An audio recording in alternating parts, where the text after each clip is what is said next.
Em 90 segundos tu não faz nem um miojo, mas eu te ensino as matérias que tu tem até nojo. Então senta aí e começa a quebrar ATP pra ter energia, pra tua mente processar e entender que a probabilidade de você ir bem no Enem tá ligada direto aos meus raps também. Então começa com humana, só sei que nada sei, mas sei que saí da vida e pra história eu entrei. Se o clima esquenta e tua caneta falhou, fica tranquilo, a esfera dela dilatou com calor. Eu sou flúor com oxigênio, dá pra completar, evoluir melhor que o Darwin poderia imaginar. Se tinha uma pedra no caminho, pode crer que eu já chutei absoluto no rap. Eu nasci pra ser rei, crio uma sociedade aos modelos de Durkheim. O mecanismo dela própria é que diz pra onde vai minha inspiração. Thomas Edison dizia: é 1% e o restante o trabalho que fazia. Então senta o rabo aí que eu vou te ensinar. Sometimes rap is the best way to learn, rapá. Eu não compreendo, pero não puedo hacer. É só estudar e ouvir as dicas que eu dou pra você. Confere suas respostas e faz tudo com calma. Manda bem na redação, faz do fundo da alma. Esse é o tópico frasal, ainda tem argumentação. E a resposta pra você eu deixei na conclusão. Se tá nervoso, se acalma pra mandar bem. E se liga nos vídeos que eu te preparo. Olha que rápido, aproxima o cartão, plim! Pronto, Gorete, aqui os produtinhos que você encomendou. Seu skincare vai ficar em dia. Obrigada.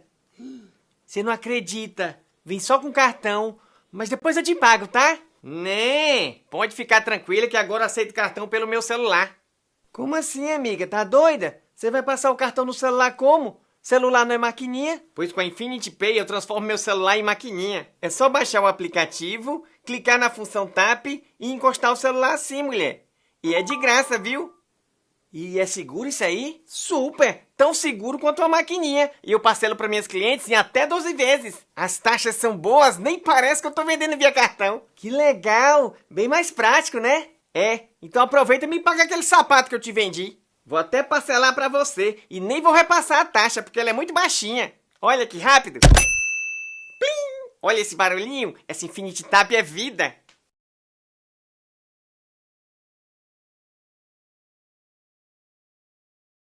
Ele é um movimento muito importante, porque ele é o primeiro passo para derrubar a oligarquia que vinha governando o Brasil desde 1889. Na verdade, se quer ser mais específico, desde 1894, quando acaba o mandato do Floriano Peixoto, que na verdade era do Deodoro. Mas se você olhar ali, cara, os governadores já são da oligarquia, a Assembleia Constituinte, que vai fazer a nossa Constituição Republicana, a segunda da história, é da oligarquia. Então, a verdade, os poucos militares que governaram ali, governaram, mas todo o redor dele era essa velha oligarquia que vinha desde o açúcar com os latifundiários, senhores de engenho, e que agora são substituídos por esses cafeicultores. Então, galera, quando a gente olha para a República Velha, ou um nome que eu gosto mais, chamada de a Primeira República, a gente observa que esses setores fundiários, que já eram poderosos desde o Segundo Reinado, na verdade, desde da colônia, eles assumem para si um país que é deles, assim. Então eles fazem uma Constituição com voto aberto para controlar o cabresto, para controlar o curral eleitoral. Eles colocam, a maioridade eleitoral para maior de 21, e aí exclui padre, exclui soldado, exclui analfabeto, exclui mulher, exclui pessoas em situação de rua, Então tu exclui o país inteiro. E só eles, entre eles, podem votar ali e manipular aquela galera que é analfabeta, mas que eles dão um jeitinho pra votar neles, se ligou? E, cara, um país que, você tem o Fã de Loa, você tem o Convênio de Taubaté, uma organização feita por governadores dos estados do Rio de Janeiro, São Paulo e Minas Gerais, que decidiram comprar o excedente de café. Que loucura é essa? Como é que o governo compra a produção privada de um latifundiário? Com dinheiro público, com o meu dinheiro, com o teu dinheiro. Então, quer dizer, essa oligarquia que vai governar por 3 décadas o nosso país, ela vai irritar os setores, primeiro, setores urbanos. Então, o banqueiro, o empresário, o industrial, essa galera não gosta de um governo que está revezando entre 2 estados e que, na verdade, todos eles eram latifundiários cafeicultores. Cara, Prudente de Moraes, Campos Salles, Rodrigues Alves, Afonso Pena, todos eram latifundiários. Aí você tem o Hermes da Fonseca, depois volta quem? Venceslau Braz, Epitácio Pessoa, Arthur Bernardes. Então, quando o texto do Luiz Carlos Prestes fala que, pô, não tem um partido de oposição, porque não tinha mesmo. A gente até vai ter aqui, justamente ali no governo de Arthur Bernardes, a criação formada pelo Nilo Peçanha de uma nova frente oligárquica, queria derrubar, mas ainda é a mesma galera. Então o tenente, quem é o tenente nas Forças Armadas? Ele é jovem, ele tem formação intelectual, ele tem grana e ele tem saúde e disposição para tentar mudar o Brasil. Então o que o movimento tenentista defendia? O fim da corrupção, a moralidade política, o voto secreto, a educação como obrigatoriedade do Estado. O que mais a gente pode falar? Claro, né? Uma centralidade maior de poder, um modelo econômico baseado nos setores urbanos, que são os banqueiros industriais, e não só mais no latifúndio. Então o movimento tenentista, ele é um movimento dessa juventude militar que tinha intenções muito boas, que tinham intenções de tentar tirar o Brasil da mão da fazenda, tentar tirar o Brasil da mão do agro. Porque quando eles olhavam para as grandes potências do mundo, Inglaterra, França, Estados Unidos, Alemanha, todas são potências industrializadas. E até a própria União Soviética, nesse momento aqui, já se organizando para fazer os planos quinquenais. Até o modelo socialista. E o Brasil lá, paradão, produzindo café. Então, esses tenentes, e quando eu falo tenentes, são tenentes e capitães também. Galera ali de 20 a 30 anos, beleza? Tentam fazer uma revolução. E essa revolução vai ter o seu ápice na chamada Coluna Prestes, que foi organizada por ele próprio, que vai marchar o Brasil inteiro, são 24 mil quilômetros, em uma tentativa insana de obter apoio popular para conseguir derrubar a oligarquia e para poder chegar ao poder. Entenderam a ideia? Beleza? O que deu errado? Bom, professor, porque eles marcharam a beça, pô. Bota marchar nisso. E não tiveram apoio? Não. Não tiveram apoio de quem? Do povo. Por quê? Aí você tem que olhar pela visão do povo. Ah, professor, o povo brasileiro é covarde, é preguiçoso. Não, larga de bobeira. Não é nada disso. É simplesmente que o povo olha pro tenente e ele vê uma outra oligarquia. É uma classe média branca, intelectualizada, urbana, que defende reformas maneiras. Pô, legal. Todo mundo quer o voto secreto, todo mundo quer a moralidade política, todo mundo quer o fim da corrupção. Mas esses caras falavam, por exemplo, de reforma agrária, falavam, por exemplo, de voto para analfabeto, falavam, por exemplo, de leis trabalhistas para o operário, falavam, por exemplo, de auxílio governamental para as pessoas em situação de... Não! Então, assim, eles, os tenentes, eles realmente estão lutando contra a oligarquia. Eles realmente têm intenções de modificar uma estrutura corruptiva brasileira que durava muitos anos. Mas eles não estão falando para o povo. Eles não estão falando para a galera que realmente quer ser visualizada por um Estado e que esses políticos militares também não estão dizendo o que vão fazer. Estão fazendo reformas, mas para o povão são reformas superficiais. Então vamos lá. Um dos objetivos do tenentismo, unificar as Forças Armadas pelo comando do Exército Nacional. Tipo, a Força Aérea nem existia. E a Marinha não tinha nada a ver com isso. B, combater a corrupção eleitoral perpetrada pelas... Pô, essa é questão tranquilona, né, galera? Todo mundo de B? B de bola? E aí? C, restaurar a segurança das fronteiras. Não. Os caras, pô, não estão brigando por fronteira, não estão querendo proteger, estão querendo tomar o poder. Organizar frentes, menos ainda, acabei de falar que os camponeses não se identificam com os militares, não se identificam com a Coluna Prestes. Pacificar os movimentos operários radicalizados pelo anarcossindicalismo. Também não estão falando com o operário. É um movimento político estabelecido pela elite militar e pela elite jovem militar. Por isso, gabarito letra B de bola, pô. Show? Nenhuma dúvida? De boaça? Então vamos lá. 2. Os seus líderes terminaram presos e assassinados. A Marujada rebelde foi inteiramente expulsa da esquadra. No sentido histórico, porém, eles foram vitoriosos. A chibata e outros castigos físicos infames nunca mais foram oficialmente utilizados. A partir de então, os marinheiros, agora respeitados, teriam suas condições de vida melhoradas significativamente, sem dúvida fizeram avançar a história. A eclosão desse conflito foi resultado de uma tensão acumulada na Marinha do Brasil pelo... Então vamos lembrar?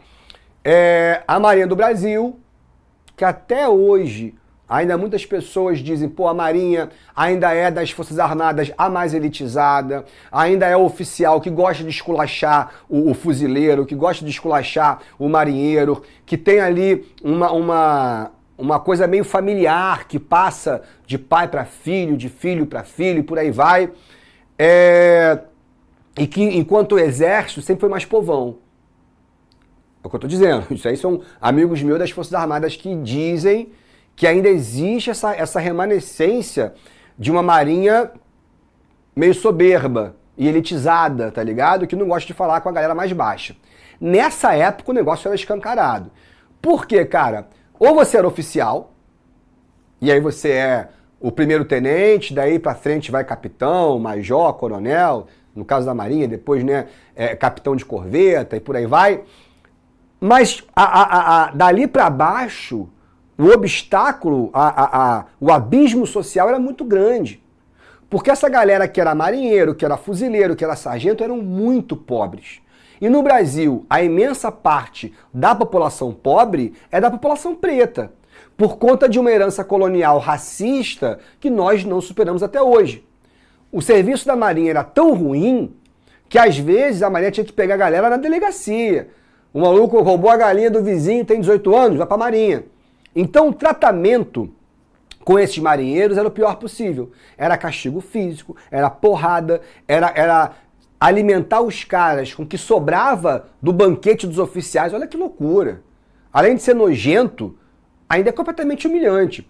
Ou seja, se você trata uma classe subalterna espancando, prendendo e alimentando mal, qual é a relação de trabalho que vem à tua cabeça? Quem é que é preso, espancado e come mal, porra? O escravo.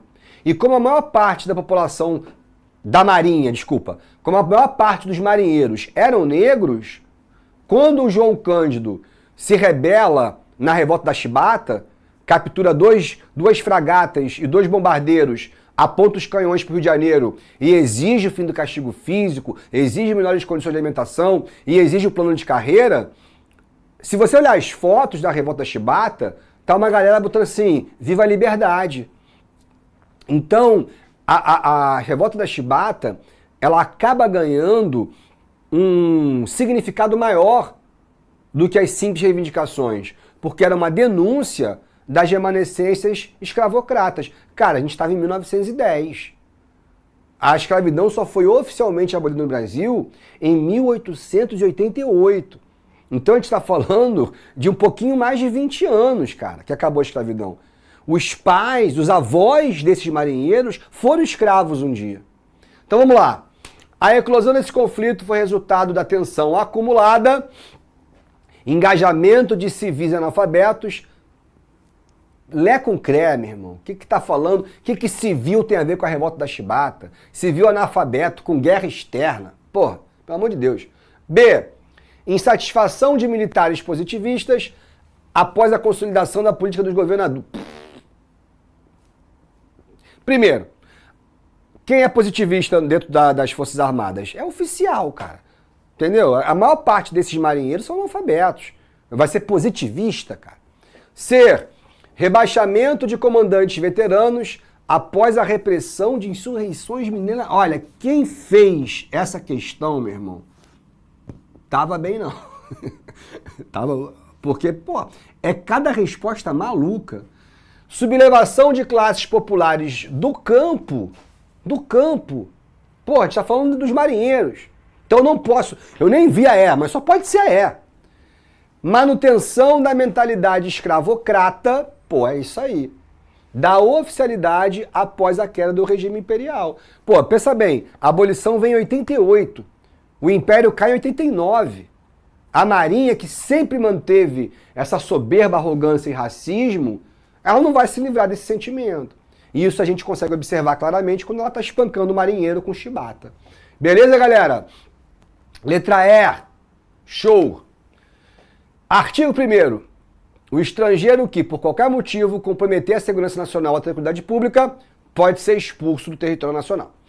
São também causas bastantes para a expulsão: condenação ou processo pelos tribunais estrangeiros por crimes ou delitos de natureza comum, 2 condenações, pelo menos, pelos tribunais brasileiros, vagabundagem, mendicidade e lenocínio completamente verificado. Ou seja, galera, a questão de 2017 está dando um recado direto para quem? Para o estrangeiro. Beleza? Bom, aqui a gente tem, 1907. Sempre leiam as referências. 1907 nós estamos em que momento da história do Brasil? Primeira República, República Velha, café com leite, não é isso? Então por que existe uma má vontade do Estado brasileiro com esse tipo de estrangeiro? Vamos ver? No início do século XX, na transição do trabalho escravo para o trabalho livre, os objetivos da legislação citada eram o quê? Disciplinar o trabalhador e evitar sua participação em movimentos políticos. Pô, me parece ótimo essa daqui. Isso aqui não é uma disciplinação? O estrangeiro que cometer qualquer coisa contra a segurança ou tranquilidade, vai embora. Então me desculpa, Estado brasileiro.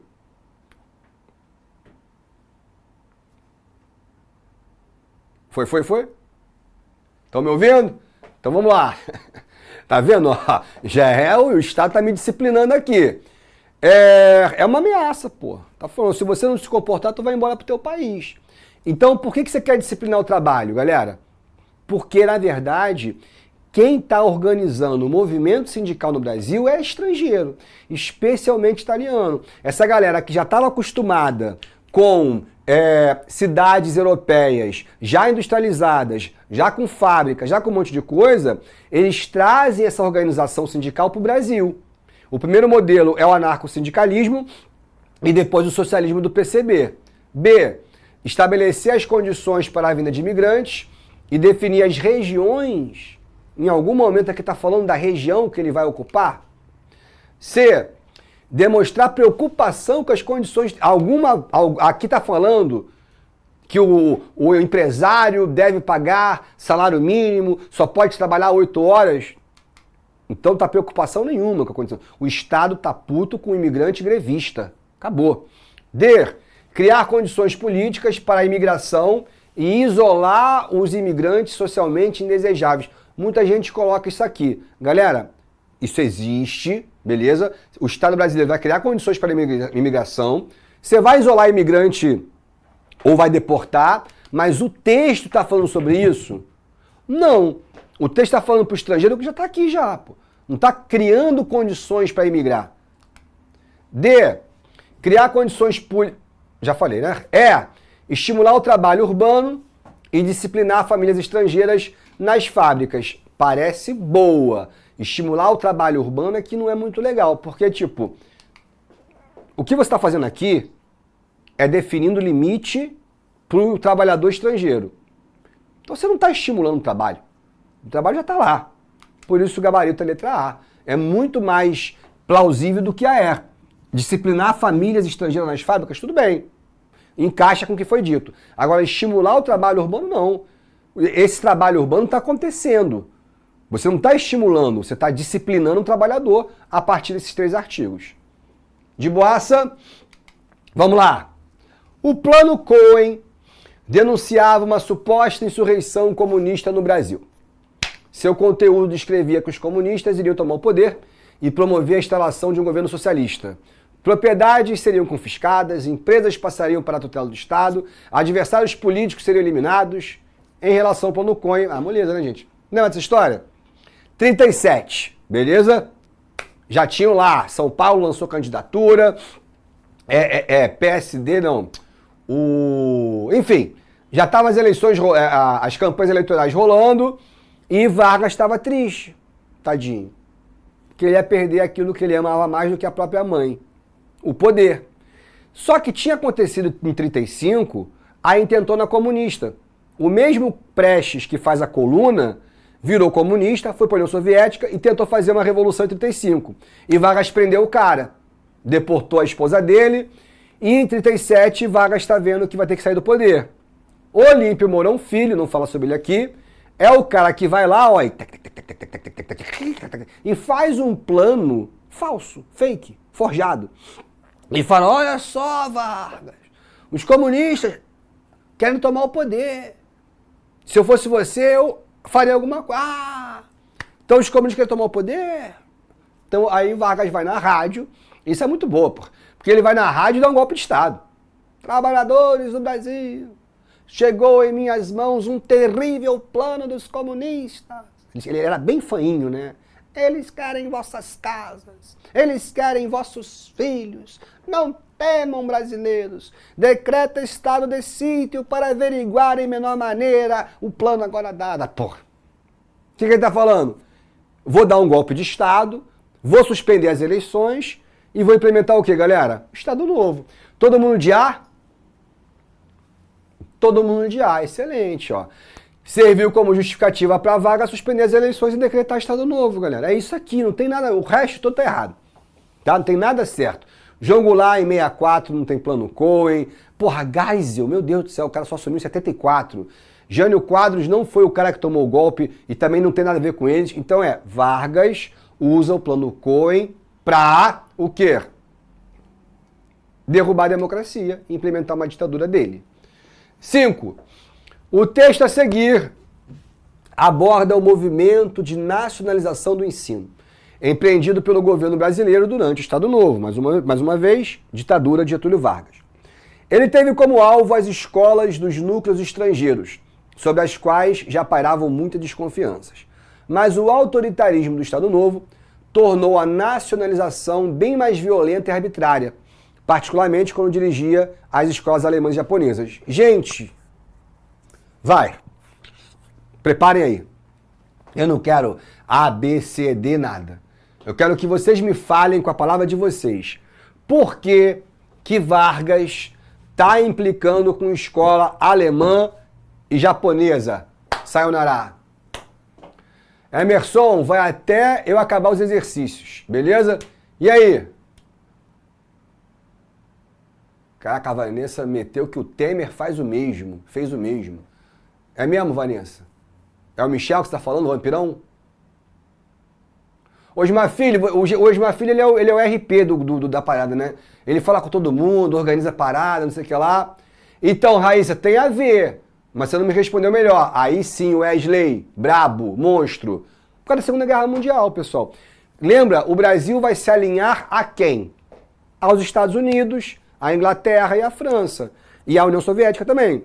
Ou seja, o Brasil fica ao lado dos aliados. Só faltava isso também, né? A gente apoiar nazista, puta merda. Então, quando a gente fica ao lado dos aliados, a gente passa a odiar quem? Alemanha, Itália e Japão. Então, quais são as escolas que vão ser perseguidas? Então, ó, Primeira Guerra? Não. Imagina, Vargas está bolado com o modelo autoritário, ele era autoritário. Guerra Fria ainda não. Rivalidade com os países da Segunda Guerra Mundial. Concorda? Lembra que os alemães afundaram o navio brasileiro, pô? E a gente foi pra guerra? Então, pô, se a gente tá em guerra contra a Alemanha, não vai ter escola alemã aqui no Rio de Janeiro. Show? Aconteceu o mesmo em todos os países. 6. Essa aqui, galera, se mata. Eu gosto dessa questão.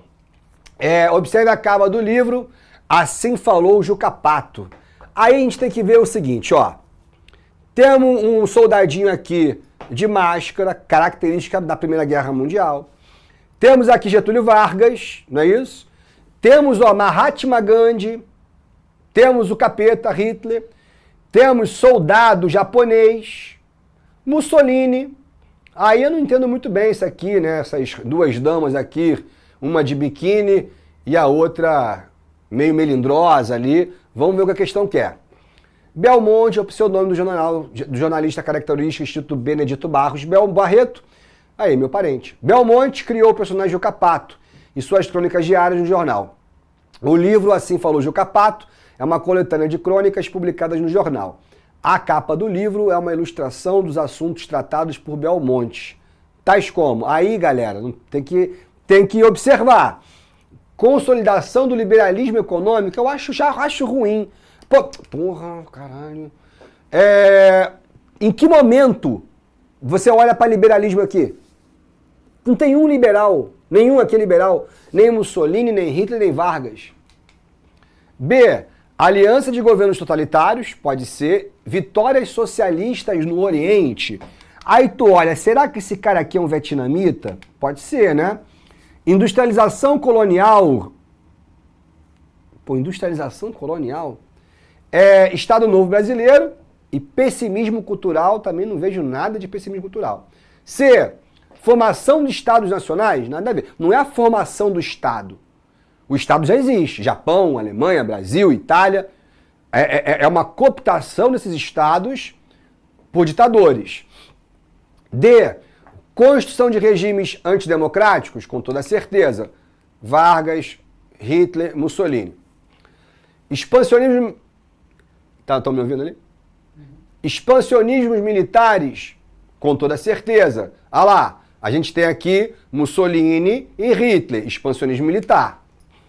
Contestação do domínio colonial, com certeza. Aí que eu refaço o que eu falei. Falei errado, isso aqui não é Japão, isso aqui é Vietnã. Isso aqui é o Gandhi, que é o cara que vai libertar a Índia, então tem tudo a ver. Não é isso? Eu só acho esquisito o seguinte. Como é que essa edição foi publicada em 33, se o Mahatma Gandhi só faz a independência em 46? Estranho, né? Olha lá, a data não bate. Não tem como você botar o Gandhi em 33. Mas vamos lá. Situação política brasileira, Vargas. Modificação comportamental, aí sim, ó, o biquíni, que lá na frente o Jânio Quadros vai proibir. Eu já tinha dado a mole pra vocês, né? Já tinha apertado sem querer. Mas, pô, dá pra entender a D.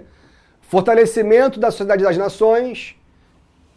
Aí o panasiatismo e movimento sindicalista brasileiro e movimento feminino não tem nada a ver com nada. Então, gabarito letra D de dado. 7. Essa é fácil também. Pô, olha lá. Temperatura sufocante no ar, irrespirável. O país está sendo varrido por fortes ventos. A suspensão dos direitos políticos com base no ato, cassação de privilégios de foro, suspensão do direito de votar, proibição de atividades e manifestações. Ou seja, galera, isso aqui é o AI-5. Não tem habeas corpus, suspende o Congresso Nacional por tempo indeterminado, suspende direitos individuais como habeas corpus. O presidente pode cassar mandato, deportar, prender sem autorização do Supremo Tribunal Federal. É a gente se enveredando pela ditadura pura e simples. Em 13 de dezembro de 68, o ano que não terminou, assim vai ser apelidado, o governo militar brasileiro decretou o AI-5. A notícia circulou. Essa questão é fácil, tá? Mas vamos lembrar do AI-5? O Brasil já tinha implementado com Castelo Branco, Costa e Silva, com esses dois, os 4 primeiros atos. O AI-1, eleição indireta para o presidente, e o presidente pode caçar mandato. AI-2, mais fácil, 2 partidos, a arena do governo MDB. AI-3, eleição indireta para governador e também indireta para prefeito de municípios, como é que se fala? Municípios especiais, digamos assim, tipo Rio de Janeiro, Salvador. Aí quem escolhe é a cúpula militar, estratégicos que eles usavam. O AI-4 é para aprovar a nova Constituição. E beleza, aí o Brasil virou uma democratura, ainda tem Congresso, ainda tem partido, mesmo que só 2, ainda tem eleição para cargo legislativo, mesmo que você não vote para executivo. Só que 68 foi o caos, filho.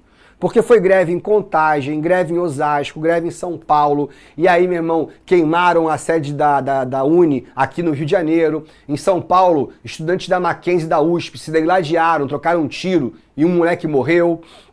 No Rio de Janeiro, o estudante Edson Luiz foi fuzilado com um tiro no peito pela polícia militar. Passeata dos 100 mil. Aí o deputado Márcio Moreira Alves pede para cassar o mandato, aliás, pede para acabar com a ditadura, pede para boicotar o 7 de setembro. E aí no final, o Costa e Silva, com o apoio da cúpula militar, aprova o ato institucional de número 5. Que consolida o quê, pessoal? Um equilíbrio democrático, né? manutenção de um preceito constitucional. Não tem preceito constitucional, nunca existiu isso no Brasil. Reestruturação da jurisprudência criminal, você acabou de tirar habeas corpus. Então é a consolidação da ordem autoritária, pô. E ampliação da censura. Moleza. Vamos lá. Industrializar uma condição de vida é uma absoluta e imperiosa necessidade. É mesmo um dever de que já não estão ao nosso alcance declinar. Nem que quiséssemos, não poderíamos sobreviver, conservando-nos a nação pastoril e agrícola, no velho estilo exportando café. Ou seja, galera, JK, cara. JK, vamos ver se alguém sabe aí que eu vou dar um gole. No chat, quais são as duas palavrinhas coligadas que classificam o modelo econômico do JK? Renan, vou dar um golinho.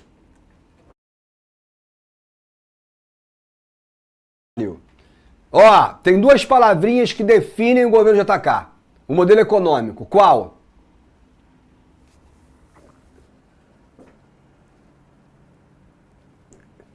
Pô, mas aí, Rodrigo Reis, aí tu quer rebaixar o Brasil, né?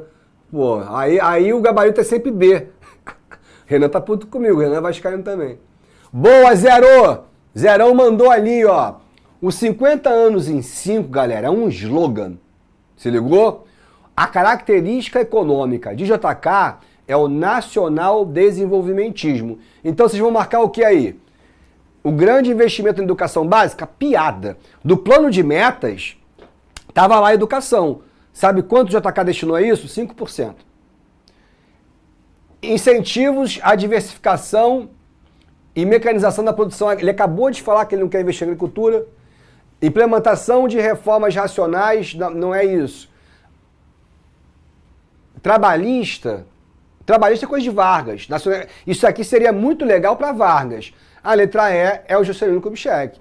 Um projeto desenvolvimentista amparado por incentivos a captação de recursos estrangeiros. É exatamente isso aqui, é o governo JK.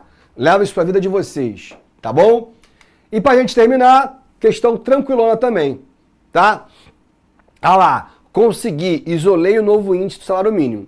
A charge ironiza uma política econômica da ditadura militar, que provocou o quê, galera? Todo mundo botando A? Não. Ele botando E? Desculpa, galera, olha só. Quem congela salário é o governo Sarney, no plano cruzado. O que acontece no governo militar é o seguinte, você não tem uma correção salarial junto com a média da inflação. Então a inflação cresce 2, o salário cresce 1. A inflação cresce 4, o salário cresce 2. Então lá na frente a inflação cresceu 10 e o teu salário cresceu 4. Ou seja, o teu dinheiro não dá para nada. Você perde poder de compra. Como é que a gente chama isso? De arroxo salarial. O rico fica mais rico, o pobre fica mais pobre. É a famosa concentração de renda. Ó, essas três palavrinhas, arroxo salarial, esses três termos, tá? Arroxo salarial, concentração de renda e dívida externa são os três termos mais importantes para definir a política econômica dos governos militares. Valeu? Todo mundo de boa? Um beijo, tamo junto. Até semana que vem. Fui! Assista nossas aulas a hora que você quiser. Vem com o Pro, o cursinho online que mais aprova no Enem. Assine em proenem.com.br.